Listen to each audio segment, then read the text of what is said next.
ನಮಸ್ಕಾರ, ನೀವು ನೋಡ್ತಾ ಇದ್ದೀರಾ ತೇಜಸ್ ನ್ಯೂಸ್ ಕನ್ನಡ. ನಾನು ನಿಮ್ಮ Sushmita. Neuro psychiatrist doctor Amal Sharif ಅವರು ಮಾತನಾಡಿ, ಮಾನಸಿಕ ರೋಗ ಇತ್ತೀಚಿನ ದಿನಗಳಲ್ಲಿ ಬಹಳ ಸಾಮಾನ್ಯವಾಗಿ ಬಿಟ್ಟಿದೆ. ಆದರೆ ಇದರ ಬಗ್ಗೆ ಇವತ್ತಿಗೂ ಕೂಡ ಬಹಳ ಗಂಭೀರವಾಗಿ ಜನರು ನೋಡುತ್ತಾರೆ. ಇದು ಕಾಲಮಿತಿಯೊಳಗಾಗಿ ತೋರಿಸಿಕೊಳ್ಳದಿದ್ದಲ್ಲಿ ಹುಚ್ಚರಾಗುವ ಸಂಭಾವನೆ ಕೂಡ ಬಹಳಷ್ಟಿದೆ. ಅದಕ್ಕಾಗಿ ಮಾನಸಿಕ ರೋಗದಿಂದ ಬಳಲುತ್ತಿರುವವರಿಗೆ ಚಿಕಿತ್ಸೆ ನೀಡಲು ಬೀದರ್ ಗೊಮ್ಮಗುಂಡೇಶ್ವರ ವೃತ್ತ ಬಳಿಯ ಹೋಪ್ ಹಾಸ್ಪಿಟಲ್ ಮುಂದೆ ಬಂದಿದೆ ಎಂದು ಕರೆದ ಸುದ್ದಿಗೋಷ್ಠಿಯಲ್ಲಿ ಮಾತನಾಡಿ ತಿಳಿಸಿದರು. ಇನ್ನು ಮುಂದುವರೆದು ಮಾತನಾಡಿದ ಅವರು, ಬಹುತೇಕರು ಪುರುಷರು, ಮಹಿಳೆಯರಲ್ಲಿ ಈ ಮಾನಸಿಕ ರೋಗ ಖಿನ್ನತೆಗೆ ಒಳಗಾಗುವುದು, ಆತಂಕಕ್ಕೊಳಗಾಗುವುದು ಕಂಡುಬರುತ್ತದೆ. ಆದರೆ ಕೆಲವರು ಸಂಕೋಚಕ್ಕೆ ಒಳಗಾಗಿ ಆಸ್ಪತ್ರೆಗೆ ಬಂದು ತೋರಿಸಿಕೊಳ್ಳಲು ಕೂಡ ಹಿಂಜರಿಯುತ್ತಾರೆ. ಆದರೆ ಮುಂದೆ ಒಂದು ದಿವಸ ಅವರಿಗೆ ಇದೇ ಕುತ್ತು ತರುವಂತಾಗುತ್ತದೆ. ಬಹುತೇಕ ಮಹಿಳೆಯರು ಮನೆ ಹಾಗೂ ಹೊರಗಡೆ ಕೆಲಸ ಮಾಡುವವರು ತೀರಾ ಒತ್ತಡಕ್ಕೆ ಒಳಗಾಗುತ್ತಾರೆ. ಮಹಿಳೆಯರು ನಿಸ್ಸಂಕೋಚ ಭಾವನೆಯಿಂದಾಗಿ ಆಸ್ಪತ್ರೆಗೆ ಭೇಟಿ ನೀಡಿ ಮಾನಸಿಕ ರೋಗ ಮೊದಲ ಹಂತದಲ್ಲಿಯೇ ವೈದ್ಯರಿಂದ ತಪಾಸಣೆ ಮಾಡಿಕೊಂಡು ಚಿಕಿತ್ಸೆ ಪಡೆದುಕೊಳ್ಳಬೇಕು ಎಂದು ಸಲಹೆಯನ್ನು ನೀಡಿದರು. ಮಾನಸಿಕ ರೋಗದ ಗುಣಲಕ್ಷಣಗಳು ಏನು, ಯಾಕೆ ಮಾನಸಿಕ ರೋಗಕ್ಕೆ ಒಳಗಾಗುತ್ತಾರೆ, ಇದನ್ನು ಹೇಗೆ ಚಿಕಿತ್ಸೆಯ ಮೂಲಕ ತಡೆಯಬಹುದು ಎಂದು ಡಾಕ್ಟರ್ ಅಮಲ್ ಖುರೇಶಿ ಅವರು ಮಾತನಾಡಿ ಮಾಹಿತಿಯನ್ನು ನೀಡಿದರು. ಸೋಮವಾರದಿಂದ ಶನಿವಾರದವರೆಗೆ ಸಾಯಂಕಾಲ 5ರಿಂದ 7 ಗಂಟೆಯವರೆಗೆ ಮಾನಸಿಕ ರೋಗದಿಂದ ಬಳಲುತ್ತಿರುವವರು, ಖಿನ್ನತೆಗೆ ಒಳಗಾಗಿದವರು ಹೋಪ್ ಆಸ್ಪತ್ರೆಗೆ ಭೇಟಿ ನೀಡಿ ತಪಾಸಣೆ ಮಾಡಿಕೊಂಡು ಚಿಕಿತ್ಸೆ ಪಡೆದುಕೊಳ್ಳಬಹುದಾಗಿದೆ ಎಂದು ತಿಳಿಸಿದರು. ಹೋಪ್ ಚೆಸ್ಟ್ ಹಾಸ್ಪಿಟಲ್ ಕಳೆದ 1.5 ವರ್ಷದಿಂದ ಇಷ್ಟು ದಿವಸ ಹೃದಯ ಸಂಬಂಧಿ ಕಾಯಿಲೆಗಳಿಗೆ ಚಿಕಿತ್ಸೆ ನೀಡುತ್ತಿತ್ತು. ಆದರೆ ಇದೀಗ ಇನ್ನು ಒಂದು ಹೆಜ್ಜೆ ಮುಂದೆ ಹೋಗಿ ನುರಿತ ನರ ಮನೋರೋಗ ತಜ್ಞರಾಗಿರುವ ಡಾಕ್ಟರ್ ಅಮಲ್ ಶರೀಫ್ ಅವರ ನೇತೃತ್ವದಲ್ಲಿ ಮಾನಸಿಕ ರೋಗದಿಂದ ಬಳಲುತ್ತಿರುವವರಿಗೆ, ಖಿನ್ನತೆಗೆ ಒಳಗಾಗಿದವರಿಗೆ ಚಿಕಿತ್ಸೆ ನೀಡಲು ಮುಂದೆಯಾಗಿದೆ. ಹಾಗಾಗಿ ಸಾರ್ವಜನಿಕರು ಇದರ ಸದುಪಯೋಗ ಪಡೆದುಕೊಳ್ಳಬೇಕು ಎಂದು ಡಾಕ್ಟರ್ ಮೊಹಮ್ಮದ್ ಅಕ್ರಮ್ ಖುರೇಶಿ ಅವರು ಮಾತನಾಡಿ ತಿಳಿಸಿದರು. ನಾನು doctor Amal Sharif, consultant psychiatrist at Hope Chest and neuro psychiatry hospital. ನಾನು ಈ ಹಾಸ್ಪಿಟಲ್ 1.5 ವರ್ಷ ಹಿಂದೆ ಶುರು ಮಾಡಿದೆ. ಅದು ಫಸ್ಟ್ ಹೋಪ್ ಚೆಸ್ಟ್ ಹಾಸ್ಪಿಟಲ್ ಇತ್ತು. Doctor Akram Qureshi, consultant pulmonologist, ಅವರು ಎಲ್ಲರಿಗೆ ಸರ್ವಿಸಸ್ ಕೊಡ್ತಾ ಇದ್ದಾರೆ ಈ 1.5 ವರ್ಷದಿಂದ. ಈಗ ನಾನು ಇನ್ನೊಂದು ಸ್ಪೆಷಾಲಿಟಿ ಆ್ಯಡ್ ಮಾಡ್ತಾ ಇದ್ದೇನೆ, ಅದು ನ್ಯೂರೋ ಸೈಕ್ಯಾಟ್ರಿ. ನಾನು ಈ ಡಿಪಾರ್ಟ್ಮೆಂಟ್ಗೆ ಲೀಡ್ ಮಾಡ್ತಾ ಇದ್ದೇನೆ. ಮಾನಸಿಕ ರೋಗ ತುಂಬ ಕಾಮನ್ ಆಗಿದೆ ಇತ್ತೀಚೆಗೆ. ಬಟ್ ನನ್ನ ಈ ರೋಗ ಬಗ್ಗೆ, ಯಾಕೆ ಈ ರೋಗ ಬರುತ್ತೆ, ಇದರದ್ದು ಸಿಂಪ್ಟಮ್ಸ್ ಏನಿದೆ, ನನಗೆ ಬಂದರೆ ಯಾವ ಕಡೆ ಹೋಗಬೇಕು, ಅದೆಲ್ಲ ಗೊತ್ತಿಲ್ಲ. ಏನು ನಾನು ಅದಕ್ಕೆ ಟ್ರೀಟ್ಮೆಂಟ್ ತಗೊಳ್ಳಲ್ಲ. ಇದು ಯಾಕೆ ಹಿಂಗಾಗ್ತಾ ಇದೆ ಅಂತ ಒಂಥರ ಸ್ಟಿಗ್ಮಾ ಕಲಂಕ. ಒಂದು ಮನುಷ್ಯಗೆ ಒಂದು ಮಾನಸಿಕ ಡಾಕ್ಟರ್ಗೆ ಹತ್ತಿರ ಹೋಗ್ತೀನಿ ಅಂತ ಇದ್ದರೆ ತುಂಬ ಭಯ ಆಗುತ್ತೆ. ಬೇರೆ ಜನಗಳು ಏನು ಯೋಚನೆ ಮಾಡ್ತಾರೆ, ನನಗೇನಾದರೂ ಹುಚ್ಚು ಕಾಯಿಲೆ ಬಂದಿದೆ, ಅದ ಕಾರಣಕ್ಕೆ ಮಾನಸಿಕ ಡಾಕ್ಟರ್ ಹತ್ರ ಹೋಗಲ್ಲ. ಈ ಮಾನಸಿಕ ಕಾಯಿಲೆಗಳು ಬೇರೆ ಬೇರೆ ಥರ ಇರ್ತದೆ. ಕೆಲವು ಮಾನಸಿಕ ಕಾಯಿಲೆ ನಾರ್ಮಲ್ ಆಗಿ, ಜಾಸ್ತಿ ಸಿವಿಯರ್ ಆಗಿ ಇರೋದಿಲ್ಲ, ಕಾಮನ್ ಮೆಂಟಲ್ ಡಿಸಾರ್ಡರ್ಸ್ ಅಂತ ಹೇಳ್ತೇನೆ. ಡಿಪ್ರೆಷನ್, ಆಂಗ್ಸೈಟಿ, OCD ಇದೆಯಲ್ಲ. ಮತ್ತು ಸಿವಿಯರ್ ಮೆಂಟಲ್ ಡಿಸಾರ್ಡರ್ಸ್, ಇದರಲ್ಲಿ ಹುಚ್ಚು ಕಾಯಿಲೆ, ಸೈಕೋಸಿಸ್, ಮತ್ತು ಬೈಪೋಲಾರ್ ಎಫೆಕ್ಟಿವ್ ಡಿಸಾರ್ಡರ್, ಇದು ಎಲ್ಲ ಸಿವಿಯರ್ ಮೆಂಟಲ್ ಡಿಸಾರ್ಡರ್ಸ್ನಲ್ಲಿ ಬರ್ತದೆ. ಯಾವುದೋ ಮಾನಸಿಕ ಕಾಯಿಲೆ ನೀವು ಇಷ್ಟು ಫಾಸ್ಟ್ ಅದಕ್ಕೆ ಟ್ರೀಟ್ಮೆಂಟ್ ಶುರು ಮಾಡಿದ್ರೆ ಅಷ್ಟು ಒಳ್ಳೆಯದು. ಫಾರ್ ಎಕ್ಸಾಂಪಲ್, ಡಿಪ್ರೆಷನ್ ಕಾಯಿಲೆದಲ್ಲಿ, ಈ ಕಾಯಿಲೆದಲ್ಲಿ ಸಿಂಪ್ಟಮ್ಸ್ ಯಾವ ಥರ ಇರ್ತದೆ? ಮೋಸ್ಟ್ಲಿ ಇದರಲ್ಲಿ ನೆಗೆಟಿವ್ ಥಾಟ್ಸ್, ಎಲ್ಲದು ಕೆಟ್ಟದು, ನನಗೆ ಇರೋದು ಏನು ಪ್ರಯೋಜನ, ಈ ಜಗತ್ತು ನನಗೆ ಬೇಡ, ಸತ್ತು ಹೋದರೆ ಒಳ್ಳೆಯದು, ಈ ಥರ ಯೋಚನೆಗಳು ಬರ್ತದೆ. ಮತ್ತು ಯಾವುದರಲ್ಲಿ ಉಲ್ಲಾಸ ಇರೋದಿಲ್ಲ. ನನಗೆ ಮುಂಚೆ ಹೊರಗೆ ಹೋಗಿ ಎಲ್ಲ ಫಂಕ್ಷನ್ ಅಟೆಂಡ್ ಮಾಡಲಿಕ್ಕೆ ಖುಷಿ ಅನಿಸ್ತಾ ಇತ್ತು, ಇತ್ತೀಚೆಗೆ ಆ ಥರ ಅನಿಸ್ತಾ ಇಲ್ಲ. ಮತ್ತು ನಿದ್ರೆ ಬರೋದಿಲ್ಲ, ಹಸಿವು ಆಗೋದಿಲ್ಲ, ಬರ್ತಾ ಬರ್ತಾ ತೆಳ್ಳಾಗ್ತಾರೆ, ಮತ್ತು ಸ್ವಲ್ಪ ಕೆಲಸ ಮಾಡಿದ ತಕ್ಷಣ ತುಂಬ ಆಯಾಸ ಆಗುತ್ತೆ. ಸೊ ಈ ಎಲ್ಲ ಲಕ್ಷಣ ಅಟ್ಲೀಸ್ಟ್ 2 ವಾರ ಇದ್ದರೆ ಅದಕ್ಕೆ ನಾನು ಖಿನ್ನತೆ ಕಾಯಿಲೆ, ಡಿಪ್ರೆಷನ್ ಕಾಯಿಲೆ ಅಂತ ಹೇಳ್ತೇನೆ. ಸೊ ಈ ಕಾಯಿಲೆಗೆ ಟ್ರೀಟ್ಮೆಂಟ್ ತಗೊಳ್ದ್ರೆ ಅವರು ಎಲ್ಲರೂ ಆರಾಮಾಗ್ತಾರೆ. ಮತ್ತು ಇನ್ನೊಂದು ಏನು ಕಾಯಿಲೆ ಇದೆ ಅಂತ, ಆತಂಕ ಕಾಯಿಲೆ, ಆಂಗ್ಸೈಟಿ. ಸೊ ನನಗೆ ಕೆಲವು ಸಮಯ ಯಾವುದೋ ಒಂದು ಎಕ್ಸಾಮ್ ಇರ್ತದೆ, ಇಂಟರ್ವ್ಯೂ ಇರ್ತದೆ, ಆವಾಗೂ ಕೆಲವು ಸಮಯ ಹೊಟ್ಟೆಯಲ್ಲಿ ಏನಾದರೂ ನೋವು ಅಥವಾ ಎದೆ ಡಬ ಡಬ ಆಗೋದು, ಅದೆಲ್ಲ ನಾರ್ಮಲ್. ಬಟ್ ಇಡೀ ದಿನ ಬೆಳಿಗ್ಗೆಯಿಂದ ಸಾಯಂಕಾಲವರೆಗೂ ನಿಮಗೆ ಇದೇ ಥರ ಅನಿಸಿದ್ರೆ ಮಿನಿಮಮ್ 2 ವಾರಗೆ ಅದು ಕಾಯಿಲೆ. ಸೊ ಇದರಲ್ಲಿ ಏನೇನಾಗುತ್ತೆ, ಭಯ ಆಗುತ್ತೆ, ಎದೆ ಡಬ ಡಬ ಆಗ್ತದೆ, ಕೆಲವು ಸಮಯ ಉಸಿರಾಡಲಿಕ್ಕೆ ಕಷ್ಟ ಆಗ್ತದೆ, ತಲೆ ತಿರುಗ್ತದೆ, ಬಾಯಿ ಒಣಗ್ತದೆ, ಕೈಕಾಲಲ್ಲಿ ಶಕ್ತಿ ಇಲ್ಲ ಅಂತ ಅನ್ಸುತ್ತೆ. ಇದೆಲ್ಲ ಸಿಂಪ್ಟಮ್ಸ್ ಇಡೀ ದಿನ ಇರ್ತದೆ. ಸೊ ನೀವು ಈ ಜನಗೆ ಇಲ್ಲ ನೀವು ಟೆನ್ಷನ್ ಮಾಡಬಾರದು, ಆರಾಮಾಗಿ ರಿಲ್ಯಾಕ್ಸ್ ಆಗಿ ಅಂತ ಹೇಳಿದರೆ ಅವ್ರಿಗೆ ಆ ಥರ ಮಾಡಲಿಕ್ಕೆ ಆಗೋದಿಲ್ಲ. ಈ ಕಾಯಿಲೆಗೆ ಟ್ರೀಟ್ಮೆಂಟ್ ತಗೊಳ್ಳೇಬೇಕಾಗ್ತದೆ. ಕೆಲವು ಸಮಯ ಈ ಎಲ್ಲ ಸಿಂಪ್ಟಮ್ಸ್ ತುಂಬ ಹೆಚ್ಚಾಗಿ ನನಗೆ ಹಾರ್ಟ್ ಅಟ್ಯಾಕ್ ಬಂದಿದೆ ಅಂತ ಆ ಥರ ಅನಿಸ್ತದೆ. ಆವಾಗ ಎಲ್ಲ ಫಿಸಿಷಿಯನ್, ಕಾರ್ಡಿಯಾಲಜಿಸ್ಟ್ ಹತ್ರ ಹೋಗಿ ತೋರಿಸ್ತಾರೆ, ಎಲ್ಲ ರಿಪೋರ್ಟ್ಸ್ ನಾರ್ಮಲ್ ಬರ್ತದೆ. ಬಟ್ ಅವರಿಗೆ ಪ್ರಾಬ್ಲಮ್ ಏನಿರುತ್ತೆ, ಆ್ಯಂಗ್ಸೈಟಿ. ಅದಕ್ಕೆ ಮಾನಸಿಕ ಡಾಕ್ಟರ್ ಹತ್ರ ಹೋಗಿ ಅದಕ್ಕೆ ಟ್ರೀಟ್ಮೆಂಟ್ ತಗೊಳ್ದೆ ಅವರಿಗೆ ಆರಾಮಾಗ್ತದೆ. ಇನ್ನೊಂದು ಹುಚ್ಚು ಕಾಯಿಲೆ ಅಂತ ನಿಮ್ಗೆ ಎಲ್ಲರಿಗೂ ಗೊತ್ತಿದೆ. ನೀವು ರೋಡಲ್ಲಿ ಹೋಗುವಾಗ ನೋಡ್ತೀರಾ, ಆಚೆ ಈಚೆ ಅಡ್ಡಾಡ್ತಾ ಇರ್ತಾರೆ, ಕ್ಲೀನ್ ಬಟ್ಟೆ ಇರೋದಿಲ್ಲ, ಎಲ್ಲ ಗಲೀಜ್ ಸ್ಥಿತಿಯಲ್ಲಿ ಇರ್ತಾರೆ, ಒಬ್ಬೊಬ್ಬ ಮಾತಾಡ್ತಾ ಹೋಗ್ತಾ ಇರ್ತಾರೆ. ಅವರಿಗೆ ಎಲ್ಲ ಯಾಕೆ ಹಿಂಗಾಗ್ತದೆ, ಇದರಲ್ಲಿನೂ ಮೆದುಳದಲ್ಲಿ ರಸಾಯ ಹೆಚ್ಚು ಕಡಿಮೆ ಆದ ಕಾರಣದಿಂದ ಹಿಂಗೆ ಆಗ್ತದೆ. ಇದಕ್ಕೆ ಎಷ್ಟು ಬೇಗ ನೀವು ಟ್ರೀಟ್ಮೆಂಟ್ ಶುರು ಮಾಡ್ತೀರಾ ಅಷ್ಟು ಬೇಗ ಆರಾಮಾಗ್ತಾರೆ. ಒಂದು ಸತಿ ಅದು ತುಂಬ ಜಾಸ್ತಿ ಸಿವಿಯರ್ ಆದಮೇಲೆ ಅದಕ್ಕೆ ಟ್ರೀಟ್ಮೆಂಟ್ ಕೊಟ್ಟರೆ ಪಾರ್ಷಿಯಲ್ ಇಂಪ್ರೂವ್ಮೆಂಟ್, ಕಂಪ್ಲೀಟ್ ರಿಕವರಿ ಆಗೋದಿಲ್ಲ. ಸೊ ನಿಮ್ಮ ಫ್ಯಾಮಿಲಿದಲ್ಲಿ ಅಥವಾ ನಿಮ್ಮ ಅಕ್ಕಪಕ್ಕ ಈ ಥರ ಯಾರು ಸಿಂಪ್ಟಮ್ಸ್ ನಿಮಗೆ ಕಾಣ್ತಾ ಇದೆ ಅಂತ ಇದ್ದರೆ ಅವರಿಗೆ ಸೈಕೈಟ್ರಿಸ್ಟ್, ಮಾನಸಿಕ ಡಾಕ್ಟರ್ ಹತ್ರ ಕರ್ಕೊಂಡು ಹೋಗಿ ಅದಕ್ಕೆ ಟ್ರೀಟ್ಮೆಂಟ್ ಕೊಡಿ. ನಾನು ಯಾಕೆ ಡಾಕ್ಟರ್ ಹತ್ರ ಹೋಗಲ್ಲ, ಭಯ. ನಾನು ಆಲ್ರೆಡಿ ಹೇಳಿದ್ದೀನಿ, ಸ್ಟಿಗ್ಮಾ. ನನ್ನ ಮಾತ್ರೆ ಎಲ್ಲ ತಗೊಳಿದ್ರೆ ನನಗೆ ಜೀವನ ಪೂರ್ತಿ ಮಾತ್ರೆ ತಗೊಳ್ಬೇಕಾಗ್ತದೆ, ನನ್ನ ಟ್ಯಾಬ್ಲೆಟ್ಗೆ ಎಡಿಕ್ಟ್ ಆಗಿಬಿಡ್ತೇನೆ. ಮತ್ತು ಡಾಕ್ಟರ್ ಏನು ಬರೀ ನಿದ್ರೆ ಗುಳಿಗೆ ಟ್ಯಾಬ್ಲೆಟ್ಸ್ ಕೊಡ್ತಾರೆ, ಟ್ಯಾಬ್ಲೆಟ್ ತಗೊಳ್ತೇನೆ, ಮಲಗ್ತೇನೆ. ಏನು ಪ್ರಯೋಜನ ಈ ಥರ ಟ್ಯಾಬ್ಲೆಟ್ ತಗೊಳ್ಳೋದು? ಬಟ್ ಇದು ಎಲ್ಲ ನಿಜ ಇಲ್ಲ. ಟ್ಯಾಬ್ಲೆಟ್ಸ್ ನಿದ್ರೆದು ಕೆಲವು ಸಮಯ ನಾನು ಕೊಡ್ತೇನೆ, but for a short duration, ತುಂಬ ಲೈಕ್ 1 ಮಂತ್ 2 ಮಂತ್, ಅದಕ್ಕಿಂತ ಜಾಸ್ತಿ ನಿದ್ರೆ ಗೋಲಿ ನಾನು ಕೊಡಲ್ಲ. ಅವರಿಗೆ ಡಿಪ್ರೆಷನ್ ಕಾಯಿಲೆ ಇದ್ದರೆ, ಆ್ಯಂಗ್ಸೈಟಿ ಕಾಯಿಲೆ ಇದ್ದರೆ ನಾನು ಆ್ಯಂಟಿ ಡಿಪ್ರೆಸೆಂಟ್ಸ್, ಆ್ಯಂಟಿ ಆ್ಯಂಗ್ಸೈಟಿ ಮೆಡಿಕೇಷನ್ಸ್ ಕೊಡ್ತೇನೆ. ಸೈಕೋಸಿಸ್, ಹುಚ್ಚು ಕಾಯಿಲೆ ಆಗಿದೆ ಅಂತ ಆ್ಯಂಟಿ ಸೈಕೋಟಿಕ್ಸ್ ಕೊಡ್ತೇನೆ. ಈ ಎಲ್ಲ ಟ್ಯಾಬ್ಲೆಟ್ಸು ನೀವು ಪ್ಯಾರಾಸಿಟಮಾಲ್ ಗೋಲಿ ಥರ ಜಸ್ಟ್ ತಗೊಳ್ಳ ತಕ್ಷಣ ಆರಾಮಾಗೋದಿಲ್ಲ. ಅದಕ್ಕೆ ಇಂಪ್ರೂವ್ಮೆಂಟ್ ಆಗಲಿಕ್ಕೆ ಟೈಮ್ ಬೇಕು. 2 ವಾರ, 1 ತಿಂಗಳು, 2 ತಿಂಗಳು, ವೆರಿ ಸ್ಲೋ ಅದರದ್ದು ಇಂಪ್ರೂವ್ಮೆಂಟ್. ಬಟ್ ಖಂಡಿತ ಇಂಪ್ರೂವ್ಮೆಂಟ್ ಆಗುತ್ತೆ. ಈ ಥರ ಬೇರೆ ಬೇರೆ ಕಾಯಿಲೆನೂ ಇದೆ.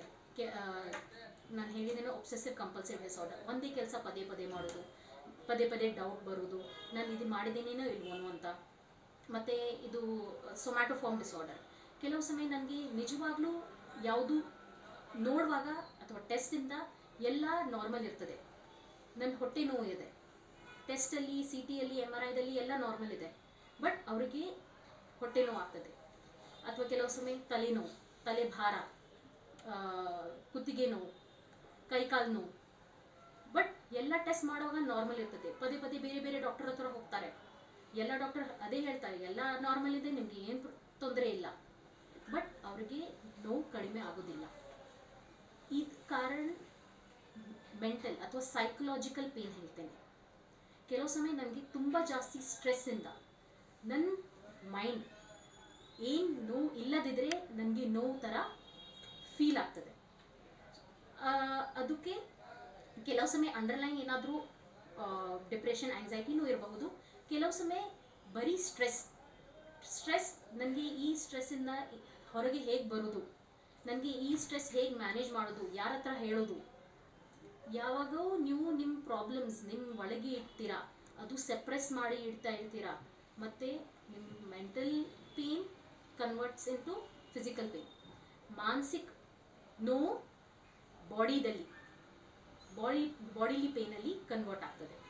ಸೊ ಅದಕ್ಕೇನು ನೀವು ಸೈಕ್ಯಾಟ್ರಿಸ್ಟ್ ಹತ್ರ ಹೋಗಿ ಅದಕ್ಕೆ ಅವರು ಇವ್ಯಾಲ್ಯೂಯೇಟ್ ಮಾಡ್ತಾರೆ, ನಿಮಗೆ ನಿಜವಾಗ್ಲೂ ಈ ಹೊಟ್ಟೆ ನೋವು ಇರಬಹುದನ ಇಲ್ವೋ ಅಂತ.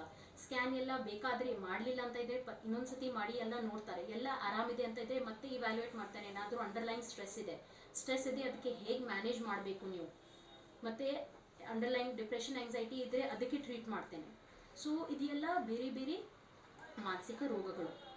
ಇದ್ರ ಜೊತೆ ಏನಾದರೂ ಸೆಕ್ಷುವಲ್ ರಿಲೇಟೆಡ್ ಪ್ರಾಬ್ಲಮ್ ಇರಲಿ, ಮತ್ತು ಕೆಲವು ಸಮಯ ಮಕ್ಕಳಿಗೆ ಆಗೋದು ADHD, attention deficit hyper activity disorder, autism, ಕೆಲವು ಸಮಯ ಬರೀ ನಿದ್ರೆ ತೊಂದರೆ ಅಥವಾ ಬೇರೆ ಬೇರೆ ಮಾನಸಿಕ ರೋಗಗಳು ಗೆ ನಾನು ಟ್ರೀಟ್ ಮಾಡ್ತೇನೆ. ನೀವು ಇಲ್ಲಿ ಬಂದು ನನ್ನ ಸರ್ವಿಸಸ್ ಯೂಸ್ ಮಾಡಬಹುದು. ನನ್ನ Hope Chest and neuro psychiatry ಹಾಸ್ಪಿಟಲ್ದಲ್ಲಿ Monday to Saturday 5 to 7 PM available ಇದ್ದೇನೆ. ಎಲ್ಲರೂ ನಿಮ್ಮ ಜೀವನ ತುಂಬ ಮುಖ್ಯ, ಸೊ ಅದಕ್ಕೆ ಒಳ್ಳೆ ರೀತಿಯಿಂದ take care. Only 2 hours. Yeah. 5 to 7. So we will increase the timing in Patients. as per the patients. Depend upon. ತುಂಬ ಜನ ಹೈದರಾಬಾದ್ಗೆ, ಶೋಲಾಪುರ್ಗೆ, ಈ ಬೇರೆ ಬೇರೆ ದೂರ ಜಾಗಕ್ಕೆ ಹೋಗ್ತಾ ಇದ್ದಾರೆ ಈ ಟ್ರೀಟ್ಮೆಂಟ್ಗೋಸ್ಕರ. ಬಟ್ ನನ್ನ ಬೀದರದಲ್ಲಿ ಈ ಸರ್ವಿಸಸ್ ಅವೈಲೇಬಲ್ ಇದೆ. ನೀವು ಇಲ್ಲಿ ಬಂದು ನನ್ನ ಸರ್ವಿಸಸ್ ಯೂಸ್ ಮಾಡಿ, ನಿಮಗೆ ಆರಾಮಾಗುತ್ತೆ. ನಿಮಗೆ ಹತ್ತಿರ ಇದ್ದರೆ ನಿಮಗೆ ದುಡ್ಡು ಪ್ರಾಬ್ಲಮ್ ಆಗೋದಿಲ್ಲ. ಮತ್ತು ಇವನ್ ನನ್ನ consultation fees is also very reasonable, so affordable. So ನೀವು ಇಲ್ಲಿ ಬಂದು ನಿಮ್ಮ ಈ ಸರ್ವಿಸಸ್ ಯೂಸ್ ಮಾಡಿ. Something wrong. ಈ ಸ್ಟ್ರೆಸ್ಸಸ್ ಎಲ್ಲ ಫಿಮೇಲ್ ಮತ್ತು ಹೆಣ್ಮಕ್ಳದಲ್ಲಿ ಜಾಸ್ತಿ ಇರ್ತದೆ. ಯಾಕೆ ಅಂತ ಅವರು ಮನೆ ನೋಡ್ಕೊಳ್ತಾ ಇರ್ತಾರೆ, ಮಕ್ಕಳಿಗೆ ನೋಡ್ಕೊಳ್ತಾರೆ, ಮತ್ತು ಕೆಲವು ಸಮಯ ವರ್ಕಿಂಗ್ ಜಾಬ್ಸ್ ಎಲ್ಲನೂ ಮಾಡ್ತಾರೆ. ಸೊ ಇದ್ರ ಜೊತೆ ಫ್ಯಾಮಿಲಿಗೆ ನೋಡ್ಕೊಳ್ಳೋದು ಎಲ್ಲ ಕೆಲಸದಲ್ಲಿ ಅವ್ರಿಗೆ ಸ್ಟ್ರೆಸ್ ಇನ್ನೂ ಹೆಚ್ಚಾಗ್ತದೆ. ಮೋಸ್ಟ್ಲಿ ಅವ್ರೂ ಬಾಯ್ಬಿಟ್ಟು ಹೇಳಲ್ಲ. ಬೇರೆ ಜನ ಯಾರಿಗೆ ಹೇಳೋದು, ಯಾರ ಹತ್ರನೂ ಟೈಮ್ ಇಲ್ಲ, ನನ್ನ ಮಾತು ಕೇಳೋದಿಲ್ಲ ಯಾರು, ನಾನು ಹೇಳಿದ್ರೆ ಅವರು ಅರ್ಥ ಮಾಡ್ಕೊಳ್ತಾರೇನೋ ಇಲ್ವನೋ. ಸೊ ಈ ಕಾರಣದಿಂದನೂ ಅವ್ರದ್ದು ಸ್ಟ್ರೆಸ್ ಇನ್ನೂ ಹೆಚ್ಚು ಆಗ್ತಾ ಇರ್ತದೆ. ಎಸ್ಪೆಷಲಿ ಈ ಲೇಡೀಸ್ದಲ್ಲಿ ಸೈಕೋಜೆನಿಕ್ ಪೇನ್ ನಾನು ಹೇಳಿದ್ದೇನೆ, ಅದು ಇನ್ನೂ ಹೆಚ್ಚಾಗ್ತಾ ಇರ್ತದೆ. ಅದ ಕಾರಣದಿಂದ ಯಾವಾಗೂ ನನಗೆ ಕುತ್ತಿಗೆ ನೋವು ಆಗ್ತಾ ಇದೆ, ನನಗೆ ತಲೆ ಭಾರ ಆಗ್ತಾ ಇದೆ, ತಲೆ ನೋವು ಆಗ್ತಾ ಇದೆ ಅಂತ ಹೇಳ್ತಾ ಇರ್ತಾರೆ. ಬಟ್ ಅವರಿಗೆ ಅದರದ್ದು ಕರೆಕ್ಟ್ ಟ್ರೀಟ್ಮೆಂಟ್ ಸಿಗ್ತಾ ಇಲ್ಲ. ನಾನು ನಾರ್ಮಲಿ ಆಗಿ ಅವರಿಗೆ ಪೇನ್ ಕಿಲ್ಲರ್ಸ್ ಕೊಡ್ತೇನೆ, ಅಥವಾ ಅವರು ಫಾರ್ಮಸಿ ಹತ್ತಿರ ಹೋಗಿ ಪೇನ್ ಕಿಲ್ಲರ್ಸ್ ಕೊಡ್ತಾರೆ, ಅದು ತೆಕೊಳ್ತಾರೆ. ಬಟ್ ಅವ್ರದ್ದು ಸೊಲ್ಯೂಷನ್ ಸಿಗೋದಿಲ್ಲ. ಅದಕ್ಕೆ ಕರೆಕ್ಟಾಗಿ ಇವ್ಯಾಲ್ಯೂಯೇಷನ್ ನಾನು ಮಾಡಿದ್ರೆ ಅವರಿಗೆ ನಿಜವಾಗ್ಲೂ ಯಾವ್ಯಾವ ಸ್ಟ್ರೆಸ್ಸಸ್ ಇದೆ. ಎಲ್ಲ ಮನುಷ್ಯರಿಗೆ ಸ್ಟ್ರೆಸ್ ಇರ್ತದೆ.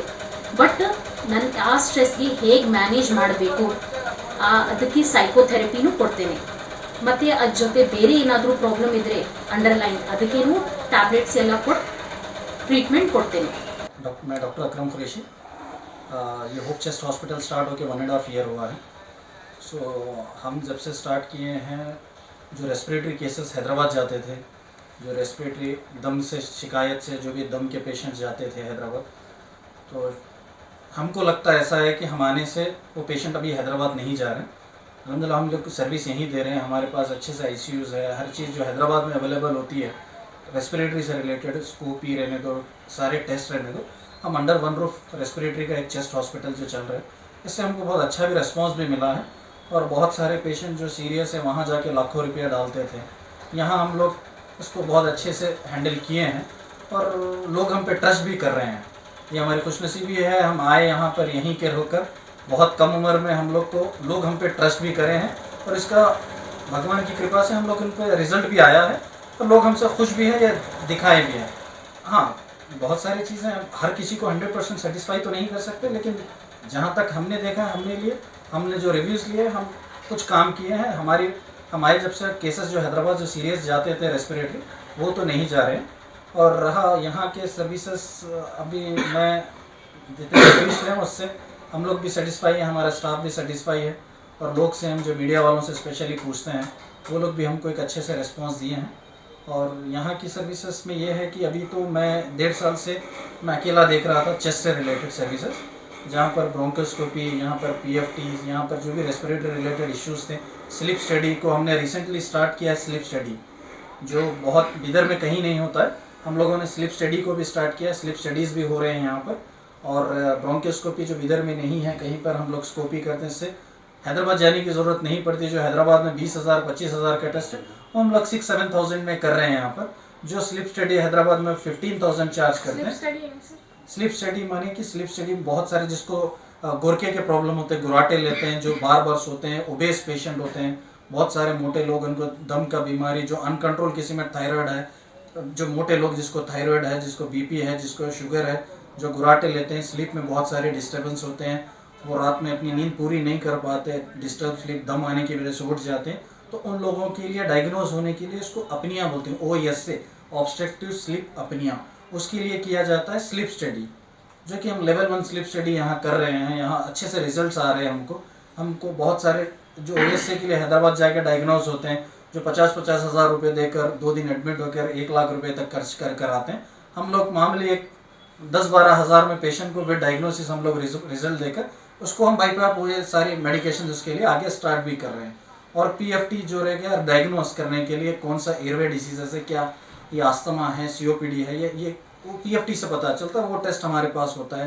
और उसके बाद स्कोपी, ब्रोंकोस्कोपी, जो लंग में एक ट्यूब डालकर चेक करते हैं कि निमोनिया क्यों रिजॉल्व नहीं हो रहा, कैंसर है, क्या है, वो अंदर ट्यूब डाल के वो सब क्लीन कर उसका टेस्ट होने पर पता चलता है। ये जो कि हैदराबाद में होते हैं सारे टेस्ट, वो लकीली हमको भगवान ने मौका दिया है, वो हम यहाँ कर रहे हैं।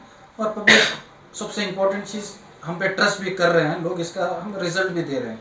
और इसके बाद मेरे अंडर में जो आता है निमोनियाज, जो अक्सर ओल्ड एज में दमे की प्रॉब्लम होती है, जो स्मोकर्स रहते हैं, जो स्मोकिंग करते हैं, जो यंग बच्चे जो दम की शिकायत होती है, जिसको वीजिंग होती है, जिसको बार बार एलर्जी होती है, नाक बंद, छींक, जुकाम, गले में खराश, खांसी, दम, ये सारी चीज़ें इसको अस्थमा में काउंट होता है। जो 40 साल के बाद स्मोकर्स हैं, उनको परमानेंट दम होता है, वो जो COPD बोलते हैं, जो ILDs होते हैं, ये सारी चीज़ें रेस्पिरेटरी में आते हैं। मोस्ट कॉमनली हमारे हर घर में एक बुजुर्ग लोग रहते हैं जो 50 क्रॉस करते हैं, उनसे पूछिए आप, उनको दम रहता है, बस उसको करेक्ट किसको बताना है पता नहीं है, वो स्मोक करके रहते हैं या सब कुछ तो किसी वजह से। या हमारी घर की औरतें जो हमारे घर में लेडीज़ होते हैं, हमारी दादी नानी, वो लोग चूल्हे का काम कर रहे हैं, जो फूकते हैं ना, वो कन्नड़ा में वर्ड है वले केल्सा, वो कर उनको दम रहता हूँ, बस उनको पता नहीं है कि कहाँ दिखाएं। तो इसके लिए दम, वो लोग को दम आते रहता है, यहाँ वहाँ होता है इलाज, बट उनका करेक्ट इलाज है, उनको COPD कहा जाता है, उसको करेक्ट डायग्नोज होने पर इलाज होता है। सो हम लोग ये कर रहे हैं 1 साल भर से, लकीली शायद से हम अपनी हद तक, कुछ हद तक हम कर रहे हैं। बस आप यही जितनी दूर तक मैसेज जा रहा है उसको हम ये मैसेज के थ्रू यही बोलना चाह रहे हैं कि अगर से किसी को कुछ है तो प्लीज़ आइए, अप्रोच कीजिए। पहले चेस्ट को देख रहा था, मैम रहेंगे, न्यूरोसाइकेट्री कवर करेंगे। तो होपफुली हम लोग स्पेशलिटी को फोकस इसलिए कर रहे हैं कि कम सर्विसेज हो, अच्छी सर्विसेज हो, एक स्पेशलिटी पूरा कवर हो जाए। अगर से कोई मेरे पास दम का पेशेंट आता है तो उसको वो डायग्नोसिस जाए वो बाहर, ये नहीं कि मैं किसी और जगह भेज रहा हूँ, उसको डायग्नोस हो, उसका ट्रीटमेंट हो, उसके बाद वो बाहर जाए। साइकियाट्री भी ऐसी रहेगा कि जब डायग्नोस होगा ट्रीटमेंट उसको मिलेगा। सो मेन थिंग डायग्नोसिस है, इसलिए सिंगल स्पेशलिटी ऐड कर रहे हैं। अगर से भगवान ने चाहा, अल्लाह ने चाहा, तो इंशाल्लाह हम लोग एक बहुत अच्छा मल्टी स्पेशलिटी भी आगे स्टार्ट करेंगे। Thank you.